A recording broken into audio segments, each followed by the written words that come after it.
Generally, after we introduce the text, students do their own reading.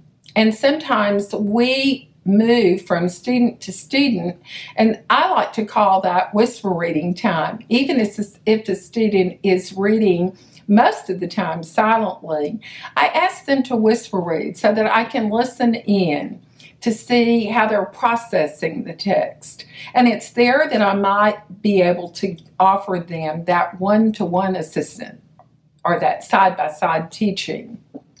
Following the student's reading of the text, students participate in a discussion. And I want to underscore that word participate. It isn't teacher talk.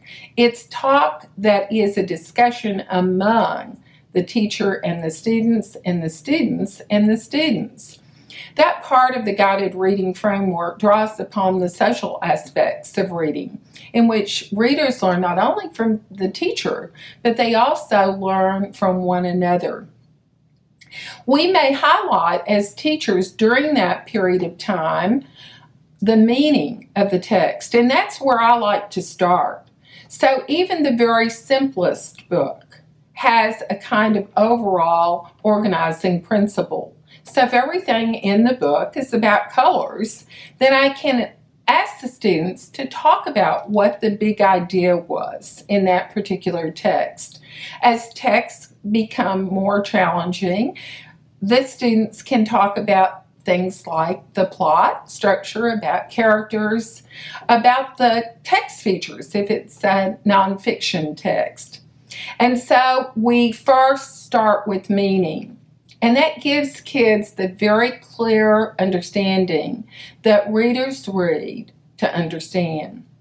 The next thing we might talk about is the strategic actions. So sometimes we talk about something that we saw as a teacher, something that a student did that was particularly strategic, like maybe covering with his or her thumb the back part of a word and then the front part of the word and then putting that together.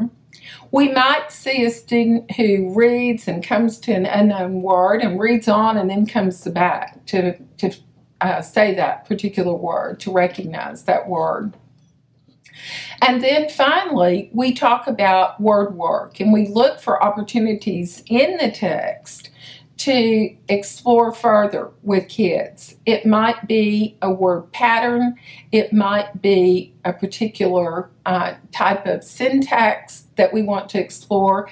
It might even be a mark of punctuation. So it's there that we engage kids in the work of reading that includes all those surface features of reading.